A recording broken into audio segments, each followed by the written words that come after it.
시간에서는 체크 셔츠를 만들어 보도록 하겠습니다. 먼저 재직하고자 하는 체크 원단을 분석해 보도록 하겠는데요.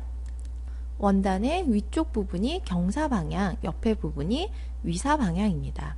체크를 짤 때는 제일 먼저 경사와 위사에 사용된 색깔을 분석해야 되는데, 맨 앞쪽에 보시면 먼저 연한 블루와 베이지와 밝은 흰색, 그리고 빨간색과 베이지 사이에 네이비색도 들어가져 있네요. 네이비가 넓게 들어가져 있고 베이지색까지 총 5가지의 색상이 들어간 걸 확인해 보실 수가 있습니다. 위사 쪽도 지금처럼 하늘색과 네이비, 베이지 색상, 그리고 흰색 부분이 있고 네이비 부분 사이에 베이지 부분, 베이지와 레드 사이에 또 흰색 부분도 있네요. 이렇게 해서 총 5가지 색깔로 구성이 된 걸 아실 수가 있습니다. 다음으로 원리핏은 하늘색부터 하늘색 전까지 경사 방향으로 약 9.6cm, 위사 방향으로 한 9cm 정도 됩니다. 패턴의 반복은 하늘색이 약 2cm, 그리고 베이지부터 레드까지가 1.3cm 정도인데, 레드, 그 다음에 네이비, 베이지, 레드까지, 여기까지가 기본적으로 원리핏이고요. 중앙에 베이지를 센터로 해서 옆에 부분으로 반복되어진 걸 확인해 보실 수가 있습니다. 다음으로 네이비가 약 2cm 정도 반복되고 있고요. 그 다음에 한 0.8cm 정도를 베이지와 네이비, 베이지가 번갈아 가고 오고 있어요.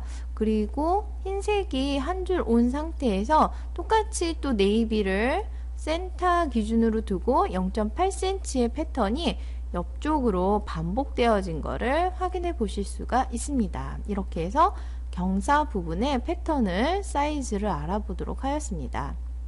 그리고 위사 부분의 배열은 보니까 경사랑 똑같은 배열 상태가 되어져 있습니다.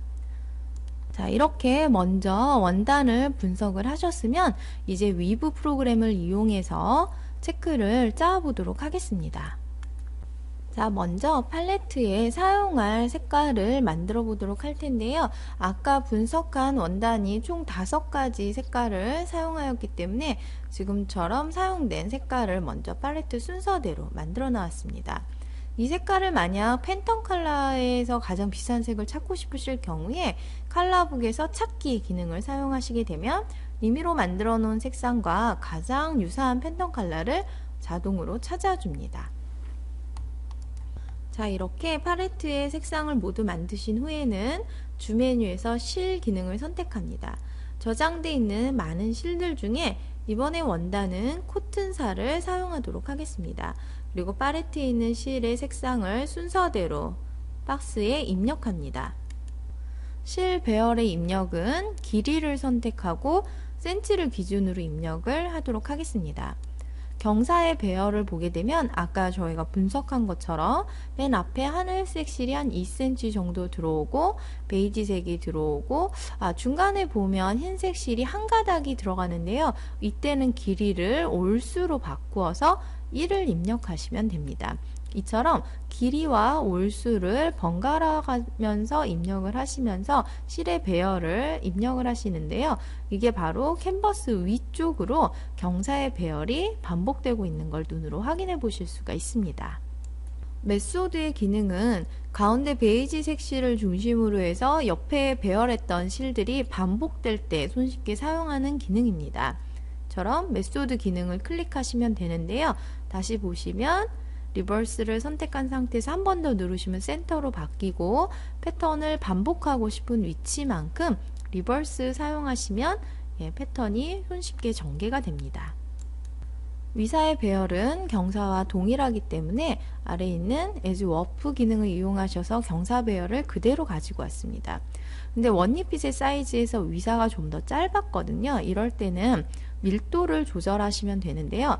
길이에다 놓고 밀도를 조절하지 마시고 실을 선택하신 상태에서 밀도를 보다 높게 조절하시게 되면 전체적인 길이를 줄여주실 수가 있습니다. 다음은 조직 기능입니다. 분석한 원단 자체가 트윌 원단이기 때문에 조직에서 능직을 선택합니다. 다음 세 번째 직물 짜기 버튼을 선택하셔서 패턴을 완성해 주실 수가 있습니다. 직물 짜기를 하실 때에는 방모 효과를 조절해 주실 수가 있는데요. 직물 짜기 기모 정도를 선택하시면 지금처럼 헤어가 자동으로 만들어지고요. 다음 솔리드인 부분의 타입을 선택하시게 되면 조직감이나 원단 질감을 좀 더 강하게 표현해 주실 수가 있습니다. 팔레트의 기능을 사용하셔서 전체적인 색감을 원하시는 대로 조절합니다. 완성된 직물은 파일에 위브 파일로 저장합니다. 도식화에 넣기 위해서 원립 피트만 저장하고 싶을 때는 지금처럼 출력 메뉴에서 원립 핏만 선택을 하시고 JPG나 별도의 파일 포맷으로 저장을 하실 수도 있습니다. 자, 이렇게 만들어진 직물을 활용해서 텍스타일 프로그램에서 도식화에 적용해 보도록 하겠습니다. 자, 스타일 사진 위에 벡터를 활용해서 도식화를 만들어내도록 할 건데요.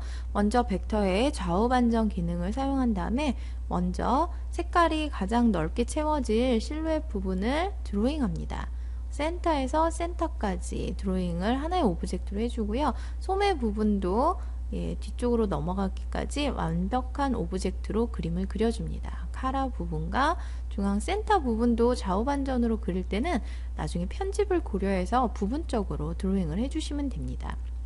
이처럼 좌우 반전 상태에서는 최대한 양옆이 균일하게 들어갈 수 있는 부분을 많이 그림을 그려서 캔버스 밖으로 고정을 해주시는 게 가장 좋겠지요. 벡터에 있는 스티치 기능을 활용해서 봉제선 부분도 지금처럼 다 표현을 해주실 수가 있습니다. 이렇게 단추까지 그리고 대칭된 부분의 드로잉이 모두 끝난 후엔 좌우 반전을 종료하시고요. 아까 센터 부분을 전편집 기능을 활용하셔서 부분적으로 수정을 하신 다음에 편집으로 이미지를 보정하실 수가 있습니다. 네, 이것처럼 기본적으로 좌우 반전 상태에서 가장 반복이 많이 되는 부분을 먼저 드로잉을 하시고 종료 후에도 부분적으로 수정을 하시면 도식화 그리는 게 훨씬 더 수월하실 수가 있습니다. 앞판 스타일 드로잉이 끝난 후에 뒷판을 그려줄 건데요. 다시 좌우 반전을 켜고 드로잉을 하시면 됩니다. 이처럼 좌우 반전은 언제든지 필요할 때에 따라서 사용을 하실 수가 있습니다. 뒷판의 요크 부분은 다른 각도로 패턴을 채울 거기 때문에 별도의 오브젝트로 그림을 그려줍니다. 카라도 다시 그려주고요. 소매 부분도 다시 반전 기능을 사용하셔서 드로잉을 해주시게 되면 양옆을 동일하게 디자인해 주실 수가 있습니다. 벡터의 봉제선 기능을 활용하셔서 셔츠의 밑단 부분이나 요크 부분에 스티치를 추가로 디자인을 해주었습니다. 완성된 디자인은 좌우 반전을 종료하신 다음에 비트맵 이미지를 삭제하시게 되면 벡터만 캔버스에 남습니다. 자, 이제 아까 저장된 위브 패턴을 불러올 텐데요. 프린트 쪽에서 저장된 원립 피트의 JPG 패턴을 불러온 후에 전체적인 사이즈를 조절하였습니다. 벡터에서 오브젝트의 컬러를 채워줄 때는 지금처럼 하나의 오브젝트만 선택해서 패턴을 채워주실 수도 있고요. 여러 개의 오브젝트를 동시에 선택하실 때는 키보드의 Shift 키를 사용하실 수가 있습니다. 요크 부분은 오브젝트를 선택을 하시고 채우기에 보시면 회전된 패턴 채우기 기능에서 각도를 45도 입력하셔서 채워주시면 별도의 오브젝트에 다른 각도의 패브릭을 채워주실 수가 있습니다. 자, 앞판도 똑같이 앞판의 소매와 몸판 등의 오브젝트의 패브릭을 채워주고요. 제가 다른 각도로 채워주고 싶은 소매랑 요크 부분과 주머니 그리고 센터 부분 등을 선택해서 채우기에 있는 회전된 패턴 채우기에 각도를 45도로 조절해서 패턴을 채워보았습니다.